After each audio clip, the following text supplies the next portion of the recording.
आज Doubtnut app download करें। Doubtnut पर अपने सभी गणित, रसायन विज्ञान, भौतिक विज्ञान और जीव विज्ञान के डाउट्स का करो सफाया। बस प्रश्न की फोटो खींचो, एक ही प्रश्न को क्रॉप करो और तुरंत वीडियो सोल्यूशन पाओ। अभी डाउनलोड करें। जी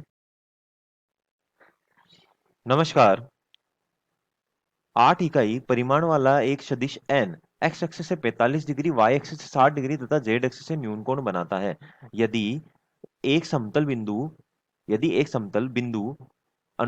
- 1, 1 से होकर जाता है, वह n के लिए अभिलंब है, तो सदिश रूप में इसका समीकरण ज्ञात करो। तो हमें देखो क्या बताना है यहाँ पे। सबसे पहले हमें जो भी बताना है, पर उससे पहले आप लोगों को कुछ सूत्रों का ज्ञात होना चाहिए। जैसे कि आपके सामने सबसे पहला सूत्र क्या है कि l की घात 2 प्लस m की घात 2 प्लस n की घात 2 बराबर 1 होता है। ये आपके पास में सबसे पहला सूत्र है। फिर उसके बाद में दूसरा सूत्र है, वो होता है आपके पास में l बराबर कोस अल्फा होता है यहाँ पे।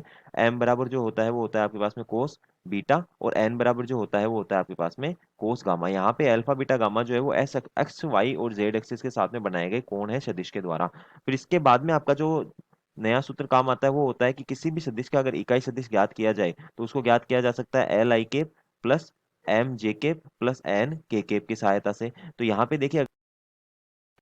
पे अगर आपको एल एम एन का मान पता है किसी भी सदिश के लिए, तो आप उसकी दिशा के अंदर उसका इकाई सदिश ज्ञात कर सकते हैं। फिर इसके बाद में जो अगला सूत्र है वो है आपके पास में कि यदि आप एन सदिश निकालना चाहते हैं तो वो कैसे आएगा आपके पास में कि एन का मापांक और उसको आप गुणा कर सकते हैं उसके इकाई सदिश से, तो आपका जो सदिश है वो निकल के आ जाएगा। फिर इसके बाद में आपको जो नया सूत्र है वो क्या पता होना चाहिए, वो पता हो यहाँ पे वो होना चाहिए कि आर माइनस ए सदिश डॉट एन सदिश बराबर क्या होता है 0। ये क्या है आपका, ये समतल का समीकरण है।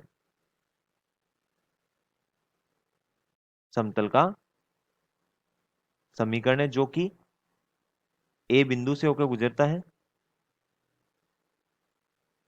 तथा जिसका अभिलंब क्या है,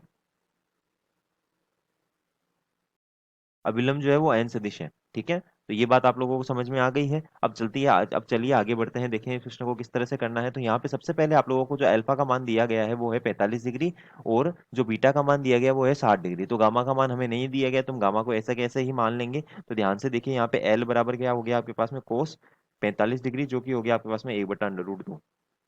फिर m बराबर क्या हो गया आपके पास में कोस 60 डिग्री, और जो कि हो गया आपके पास में 1/2। और यहाँ पे n बराबर जो है वो हो गया आपके पास में कोस गामा। अब जरा इसका मान आप लोग यहाँ पे रख दीजिए, तो ये कितना बन जाएगा आपके पास में, ये बन जाएगा आपके पास में cos square 45 degree plus cos square 60 degree plus ये बन जाएगा आपके पास में कोस स्क्वायर गामा बराबर ये आ जाएगा आपके पास में 1। अब जरा देखिए यहाँ पे आप लोग अगर 1 रख देंगे यहाँ पे तो क्या आएगा, यहाँ देखिए ये बन जाएगा आपके पास में 1/2, ये बन जाएगा आपके पास में 1/4 प्लस ये बन जाएगा आपके पास में कोस स्क्वायर गामा बराबर 1। यहाँ से देखिए ये बटा 3/4 बना, ये इधर जाएगा तो ये आपके पास में आ जाएगा कोस स्क्वायर गामा बराबर 1/4। ये आ गया। अब देखिए जरा जब आप इसका वर्गमूल लेंगे तो यहाँ पे प्लस और माइनस दोनों चीजें आएंगी, पर चूंकि ये जो गामा है ये न्यून कोण है, अतः इसका मान जो आपको मिलेगा वो धनात्मक ही मिलेगा। क्यों मिलेगा, चूंकि गामा जो है वो क्या है, एक न्यून कोण है, यानी कि ये 90 डिग्री से छोटा कोण ही आपको मिलेगा। तो यहाँ से देखिए गामा का मान जो है वो आपके पास में कितना निकल के आ चुका है। अच्छा, गामा के मान की हमें जरूरत ही नहीं है, इसको हम लोग क्या कह सकते हैं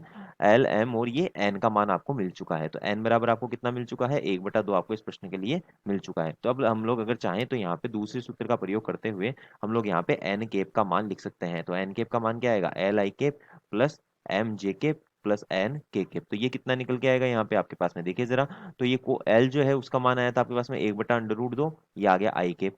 इसका मान आया था आपके पास में एम का 1/2, ये आ गया आपके पास में जे केप, और ये आ गया आपके पास में प्लस में 1/2, और ये आ गया आपके पास में के केप। ठीक है, फिर इसके बाद में देखिए यहाँ पे एन केप बराबर आ गया 1/√2 i cap plus 1/2 j cap plus 1/2 k cap. ठीक है, ये निकल के आ गया है आपके पास में। अब इसके बाद में देखते हैं जरा आगे क्या करना है हम लोगों को। इसके बाद में आगे हम लोगों को जो करना है वो है एन सदिश को ज्ञात करना है। तो एन सदिश देखिए क्या आएगा, जो एन सदिश है वो है आपका एन का मापांक गुणा एन का इकाई सदिश। तो एन का मापांक कितना दिया गया है हमें प्रश्न के अंदर, सबसे पहले हम लोगों को यही बोला था कि एन का मापांक कितना है, 8 है। और यहाँ पे कितना आ गया 1/√2 आई केप, ये कितना आ गया आपके पास में 1/2 जे केप, और ये कितना आ गया आपके पास में 1/2 के केप आ गया। अब देखिए जरा इसके बाद में यहाँ पे क्या निकल के आएगा आपके पास में, यहाँ पे एन सदिश जो है, एन सदिश आपके सामने यहाँ पे निकल के आएगा 4√2, 8 को गुणा कर दीजिए अंदर तो ये बन जाएगा 4√2 आई केप ये बन जाएगा आपके पास में 4 √ 2 आई कैप, ये बन जाएगा आपके पास में 4 जे कैप, और ये बन जाएगा आपके पास में 4 के कैप। तो ये आ गया आपके पास में एन सदिश का मान। अब देखिए हम लोगों को जो है वो समतल को निकालना है कि समतल की समीकरण क्या है। तो समतल की समीकरण के लिए सबसे पहले जो बिंदु दिया गया है वो बिंदु का स्थिति सदिश क्या बन जाएगा आपके पास में,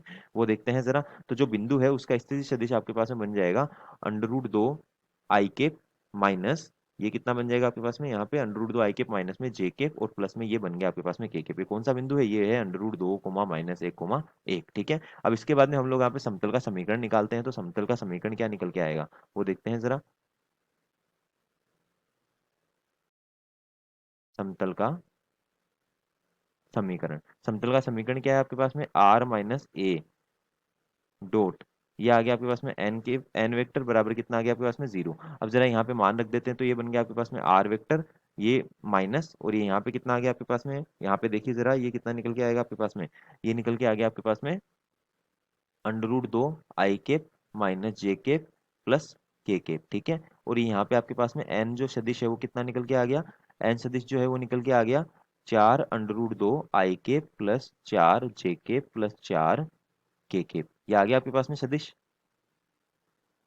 बराबर 0, ये निकल आया। अब देखिए जरा इसको गुणा कर देते हैं अंदर, तो इसको गुणा करने पे क्या मिलेगा हम लोगों को, ये देखिए ये आर सदिश आ गया, इसके साथ में ये जो डॉट है ये आ गया आपके पास में 4 √2 आई कैप प्लस में 4 जे कैप प्लस में 4 के कैप। कोष्टकों को मैंने खोल दिया है माइनस, यहाँ देखिए जब ये दोनों आपस में गुणा होंगे तो क्या बनाएंगे, तो देखिए 4 √2 गुणा √2 बन जाएगा आपके पास में 8, ये बन जाएगा आपके पास माइनस का 4, ये बन जाएगा आपके पास में प्लस का 4 बराबर 0 बन जाएगा आपके पास में। ये जरा ध्यान से देखिए यही बनेगा ना, बिल्कुल। अब इसके बाद में देखिए यहाँ पे कितना आ गया, -4 + 4 तो कट गया, और यहाँ से देखिए यहाँ से 4 जो है वो कॉमन आ रहा है, तो 4 आपके पास में कॉमन आ गया, ये बन गया आपके पास में आर वेक्टर डॉट, ये बन गया आपके पास में √2 I cap plus J cap plus के कैप, ठीक है, बिल्कुल सही बात है। और ये जो यहाँ पे 8 बचेगा उसको मैंने उधर भेज दिया, तो ये आ गया 8, 4 का भाग इधर लगा देते हैं, तो आपका जो सदिश है वो क्या निकल के आएगा, R R vector dot √2 I cap plus में जे कैप प्लस में के कैप, और बराबर में ये कितना आ गया आपके पास में यहाँ पे 2 निकल के आ चुका है। अब प्रश्न का तो देखिए, इस प्रश्न का जो सही विकल्प है वो विकल्प कौन सा आ गया आपके पास में, यहाँ पे द्वितीय विकल्प इस प्रश्न का सही उत्तर होगा, ये हमारे पास में निकल के आया है। धन्यवाद। कक्षा 6वीं से 12वीं से लेकर नीट, IIT, JEE वो एडवांस के लेवल तक 1 करोड़ से ज्यादा छात्रों का भरोसा। आज ही डाउनलोड करें डाउटनेट ऐप या व्हाट्सएप करें अपने सारे डाउट्स 8400 400 400 पर।